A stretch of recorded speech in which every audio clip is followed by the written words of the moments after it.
We're now continuing here on Daf Yud Gimel and Beis, the first of the wide lines, and the Mishnah records that Mochre Peros Ksus V'Kelim Mochrim Bitzina, and that's the statement of the Tanna Kama. And then we have Rabbi Yossi who says, Hey Mechmiru al Atzman.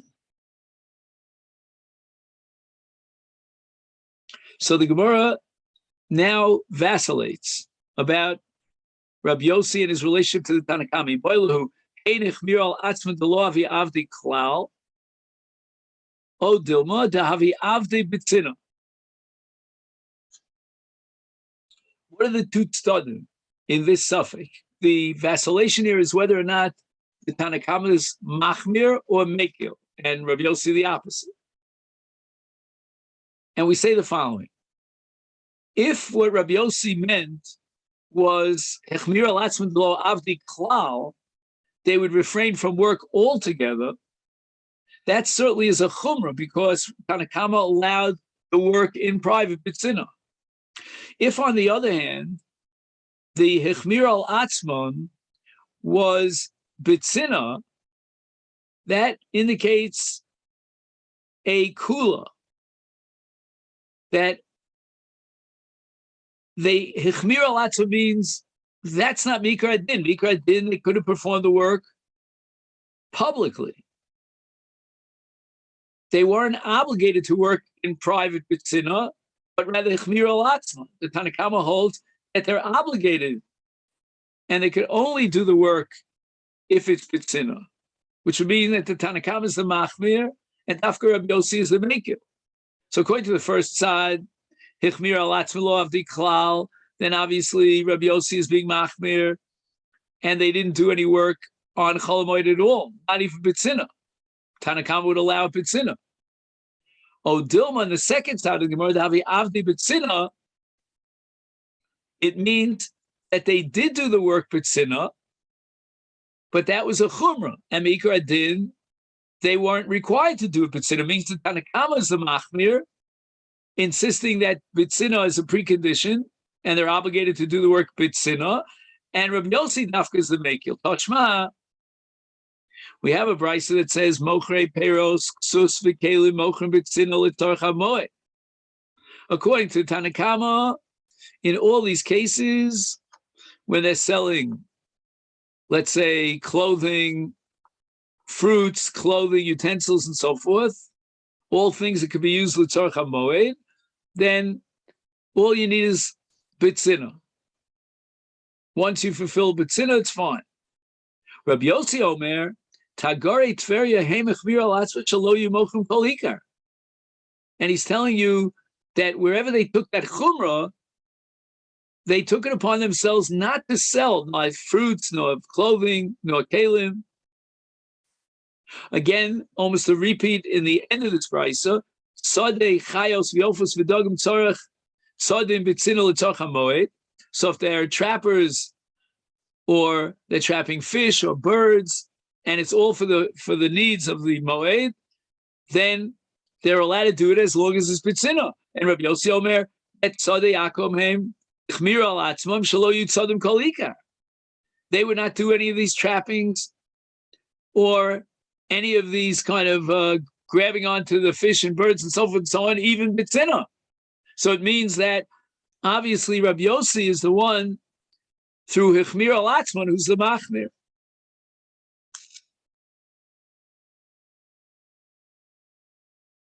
The brisa continues, the Shoshe Chilka Targis V'Tisone Doshishim B'Tzina L'Tzorech HaMoed. So we're talking about taking kernels of wheat, soaking them in water, and then pounding them. And there are three categories of the final product and obviously the process of pounding the wheat. The Gemara is going to talk about these three categories. Rabbi Yossi Omer, the Shoshe Tzipori, those who were involved in preparing these grains, counting these grains, and they lived in Tzipori, Let's show you doshin kolikar. They would not pound the chilka, the targis, and the tisnei at all, period. And that, again, as we said before, is proof to the first side in the Gemara Zibailu that we started with today, the law of the Avdi Klal. Amar Abaye, what are these three categories of wheat that are soaked and then pounded? Number one, chilka is chadalitarta. They would split a kernel into two. Targis chadalitlas. They would split it into three, each kernel into three parts. Tisane chadalar. They split it into four parts. However, we have to emphasize that in all these three, as Abai puts it, we're talking about wheat.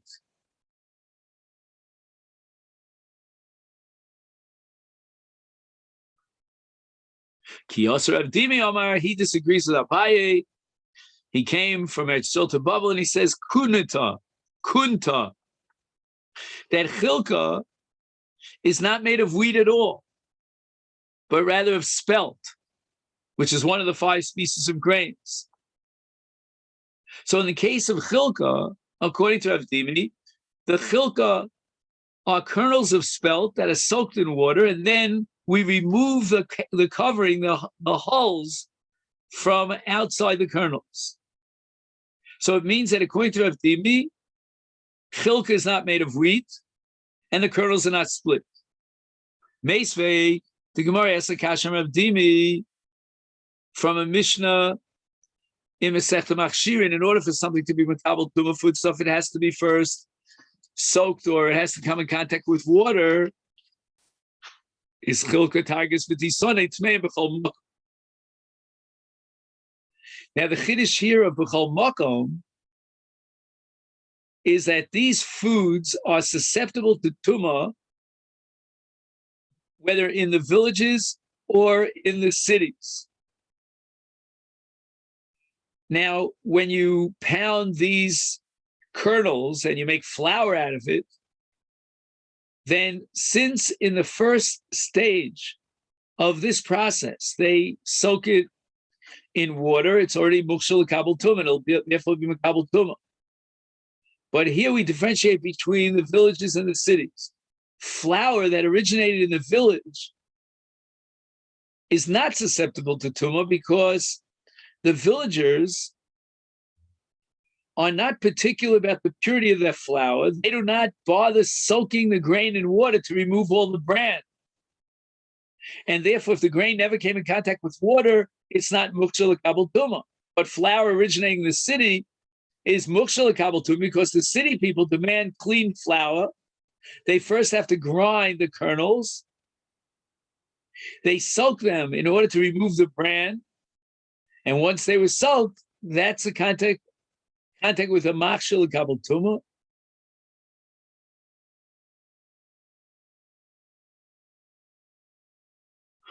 Bishlema, the Gemara says, Lamadi Omar Chadol Litarti Litlosali Arba, according to Abaye's Shita, that we're talking in the case of Chilka, Targis, and Tisone, about splitting the kernels into 1, 2, or 3 parts, is Mishum Hachi Tmei B'chol Makom, the is Kashur. What happens is that in order to split the kernels, you first have to soak them in water and soften them up.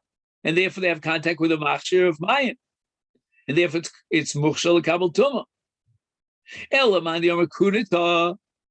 But if you go like Rav Dimi, that chilka means spelt.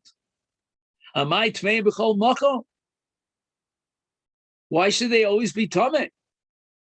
It all depends upon whether they were soaked.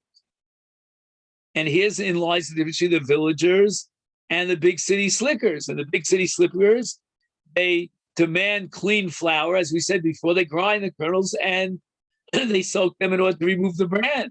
Therefore, they're mukshal kabel tumah. But what are you telling b'chol makom? Even in the villages were not particular about the purity, the cleanliness of the flour. They didn't bother soaking the grain. So there's no contact with a mukshal kabel tuma. And the Gemara answers to defend Rav Dimi Kigon de Mikalfon. The name Chilka is referring to spelt that's hulled, in which case they stripped off the hull that surrounds the kernel of spelt, and therefore it's Makabel Tuma. Because in the case of spelt, like the cases of wheat, he's going to soak them in water. Because why? How do we know for sure that this thing called Mekalfon, which is spelt that's hulled, was definitely soaked in water? Because if not for the fact that it was soaked in water, they couldn't possibly have been hulled, meaning to remove the covering. The Gemara explains, according to Rav Dimi, Amai Karile Chilka. What is the etymological meaning of the word Chilka? If we're talking about hulled spelt, according to Abaye, the name Chilka comes from Chaluk, it's split. But according to Rav Dimi, we're not talking about split.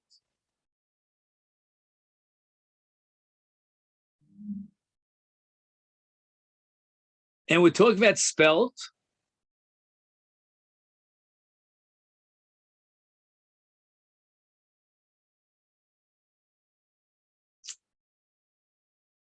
And if we're talking about spelt, then the kernels are not split. If they're not split, there's no need to soak them in water. I korele chilka dishkal chilkiyahu. And chilkiyahu is a reference to the kernels that surround the spelt, the kernels, and they were removed. Oh, and the word chilkia might also mean smooth, to smoothen it out, chalak, as we say. So hulled spelt is smooth. It's called chilka because it's chalak. Meisvei, again, the Gemara is going to raise an objection to Rav Dimi.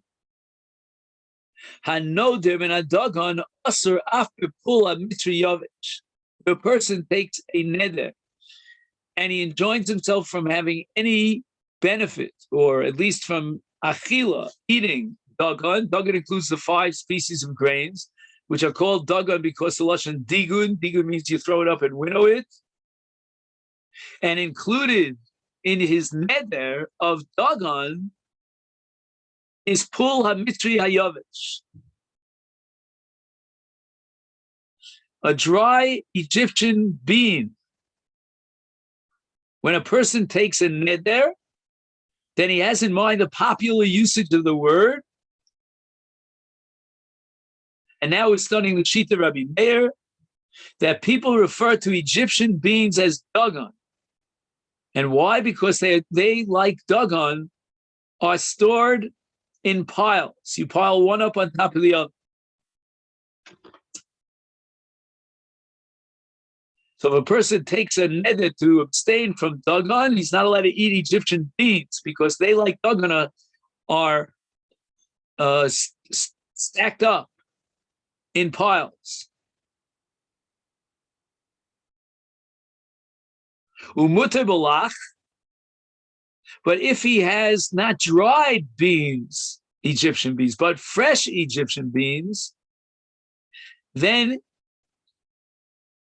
it's not included in the Isur Neder because it's not stored in piles. And it's not called dagon. Umuter bi'orez b'chilka b'targiz b'tis. And he's allowed to eat rice because rice is not called dagon, although there's machlokas tanoim about that. Bishlei Melamandi Omar Chada Litart Chada Litlas Chada Liarba Shap. According to Abaye, Chilka, Targis, and Tisnei are these pounded split wheat kernels into 1 or 2 or 3, or 1, 2, 2, 3 or 4. Sorry. The nafku lahu mitoras dagon. Certainly, they are not included in his neder. Because once you split a kernel, they don't store it in piles. And without that kri, it's not called dagan.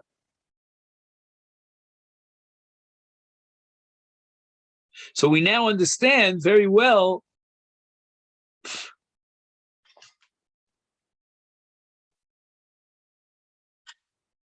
why the neder doesn't include, the neder of noder min dagan does not include these categories of split wheat, the way Abai understood it, because split wheat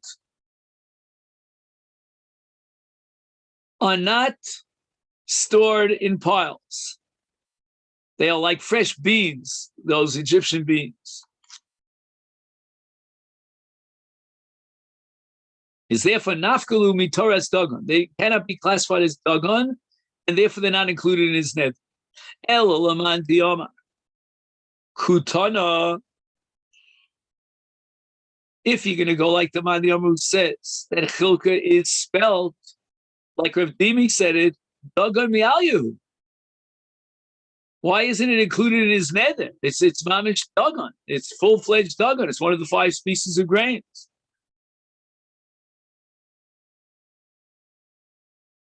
Kasha. All right, it's not tiyuvta, but kasha. Rav Huna sharilu lahanu krufyasa lemezel zabune be or chayu b'shuka. Rav Huna, and he's going to get some flack for this, allowed spice merchants to sell in the marketplace on Chol Moed in the very same manner, ki or chayu, that they do the whole week long. Meaning, this is public, in the public eye.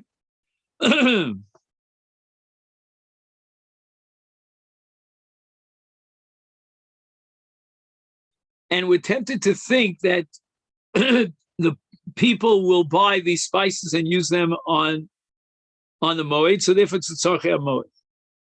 Because generally speaking, we don't allow you to sell things publicly on Chol Moed. That undermines the Kedusha Sayom of Chol Moed. Esvei Rav Kahana is now objecting to Rav Huna's leniency. Chanus psucha l'stav. So stav is an open area. And you have a stav that is closed off on 3 sides, and in the 4th side, he's got a chanus. Is poseach v'noel kedarko. So we're talking about selling on Chol Moed, and he's allowed to open his doors, close them, the same way he always does it. And why is that? Because it's chanus psucha l'stav. It's almost as if it spills into a private area. These are secluded squares that are set off at some distance from the public domain, and each area would be surrounded by benches on 3 or 4 sides, have a shop, opening onto them, and people would come to these squares to sit and relax. And it's all kedarka. However, poseach achas v'noel achas. In the case where his chanus, his shop, opens up to the public area, it's not opening up into a stav, which is, as we said before, is relatively cut off from the public. So he opens one door and closes the other door. It seems that the store owners, when they wanted a little privacy, they would close one of the 2 doors, and people would realize that they need privacy.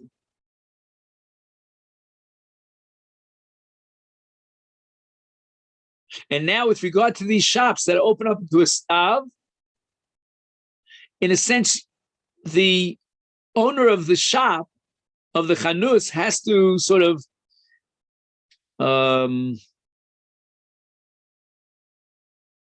what's the word I'm looking for? He has to I'll say it in many words. He has to convince the seller. I'm sorry, he has to convince the buyer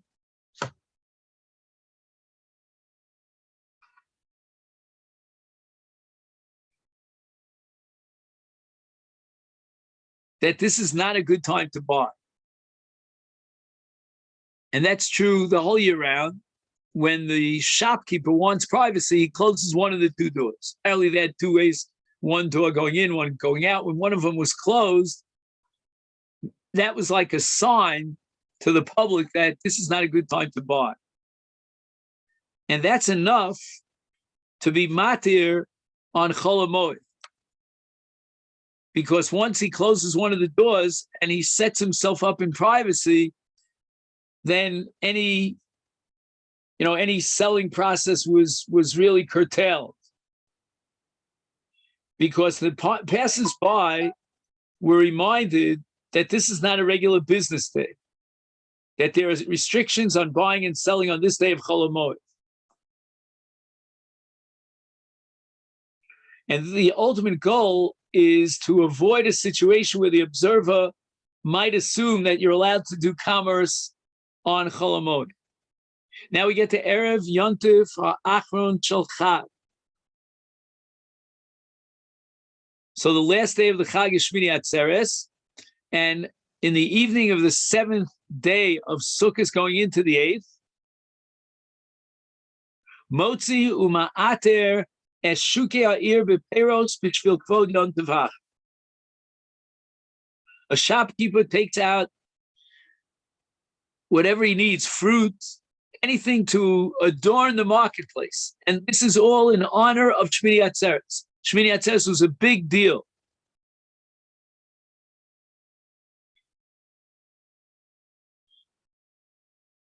And he writes here in the note, it was common to honor the day of Shmini Atzeres with copious meals, feasting, to mark the fact that it is a regel b'fnei atzmo.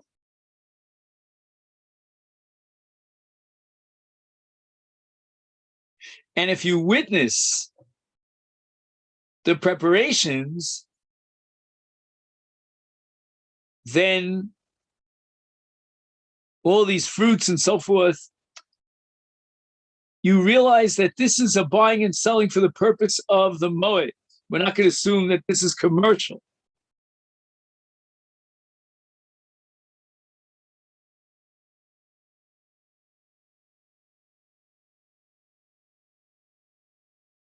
So now the Gemara wants to make a deal.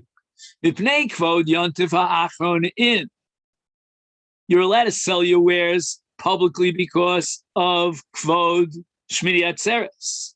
Shalom b'fnei kavod yontif lo.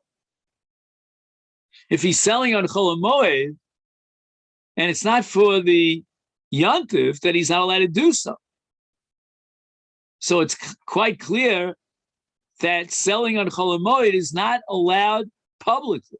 So why did Rav Huna permit the spice merchants to sell their wares in public? Lo kasha. Habiperi habitavlin.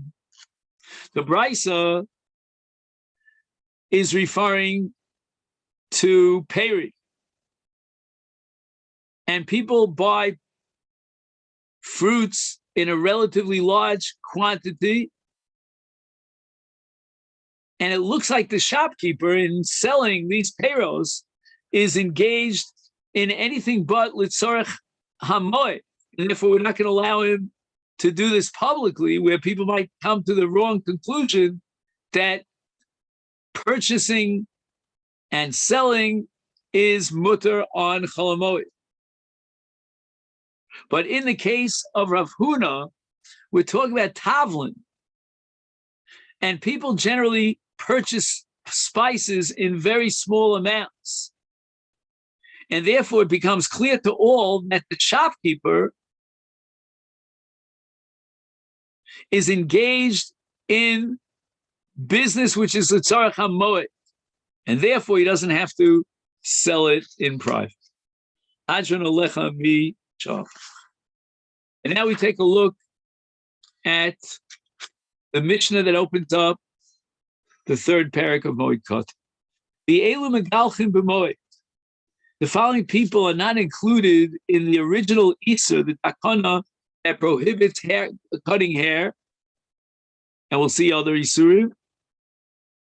And the first one is Haba Mimedinas Hayam.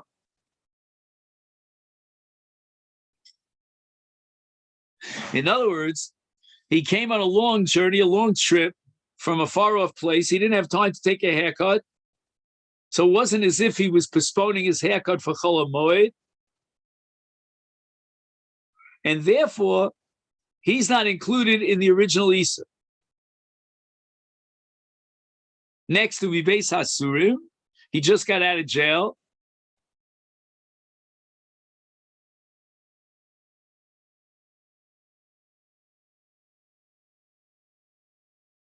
So what's the difference between Beis Shivya and Hayotzi Beis Hasurim?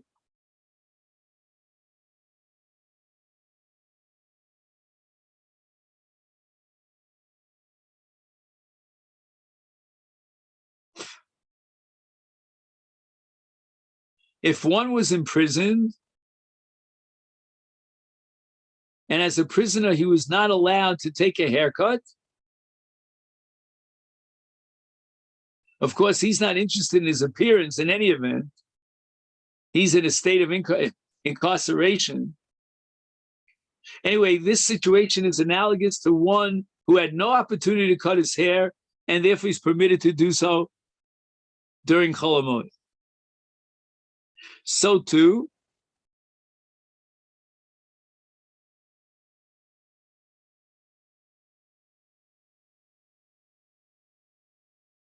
one who recovers from an illness during Chol Moed is permitted to cut his hair, because again, while he was ill, he had no concern for his appearance, and that's why he didn't cut his hair.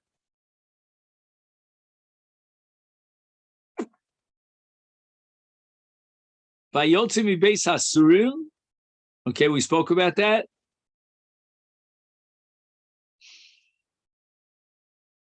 V'amenuda sheitiru lo chacham.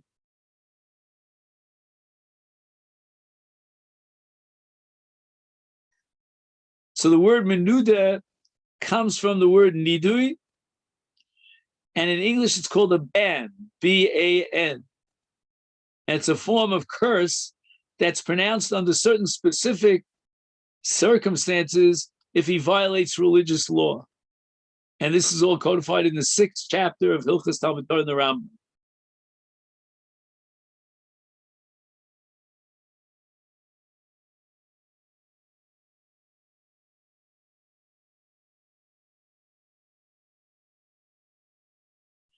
Now, if he tirulo chachamim, it means that the chachamim invalidated the Beis Hasurim, the decree to go into jail. So they released him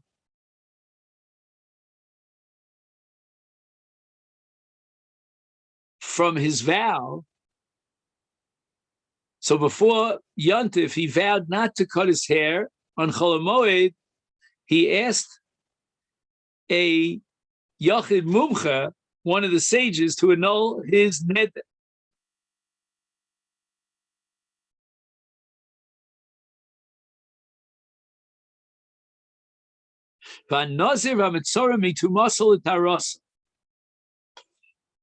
It means when he, so to speak, ascends from Tuma to Tara. And now he's allowed to reclaim his location in society. He re-enters society. And at that moment in time, even if it's Chol Moed, we're going to allow him to cut his hair, etc. The Elu Mechabsim b'Moed. Here are the kinds of clothing that you can launder on Chol Moed. Haba Mimedinas Hayam. You have a person who came to deliver a get as a shliach from Medinas Hayam. And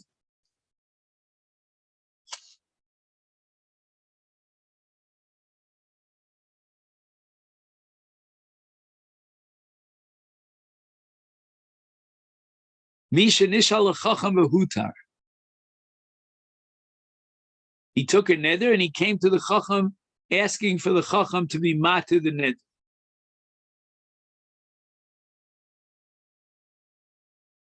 V'chein Misha Nishal Chacham Behutar.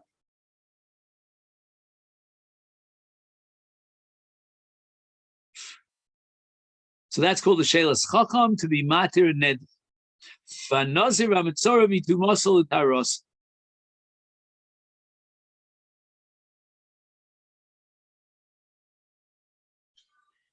So a Nazir is not allowed to cut his hair, drink wine, he's not allowed to eat grapes or grape products. And now he came in contact with a corpse, which he's not allowed to do, but it happened. So in that case, he became Tommy Tumas Mess. When he's ready for Tara,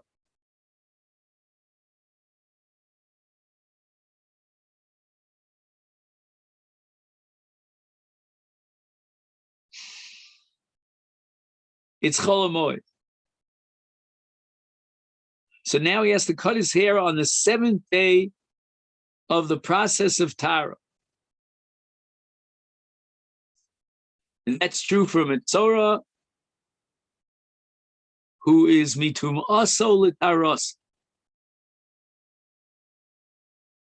He's going from a state of a Nazir or a Mitzorah, and he ascends from his state of Tumah to enter into a state of Tara. And which people are allowed to launder their clothes during Chol Moed Haba Midin Sayam, Umibeis Hashvia, Vayotze Mibeis Hasurim.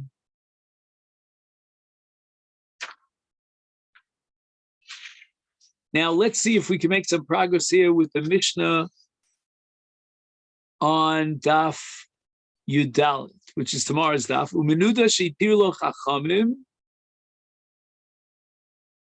In other words, the Chacham would matir his nidui, and right now he needs to take a shower, a shave, has to wear new clothes.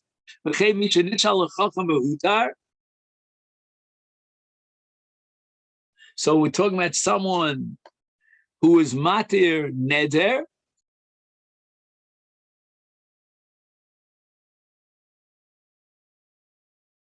mitfachos hayadayim, mitfachos hasfarim, hand towels, barber's cloths, umitfachos hasfag, bath towels,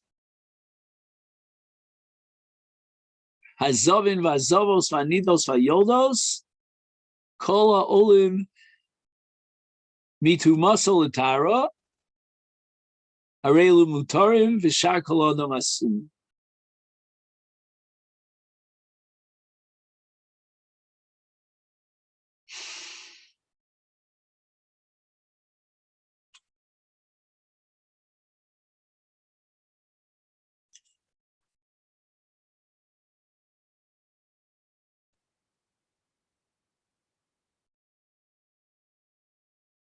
Okay, then this is where we'll stop.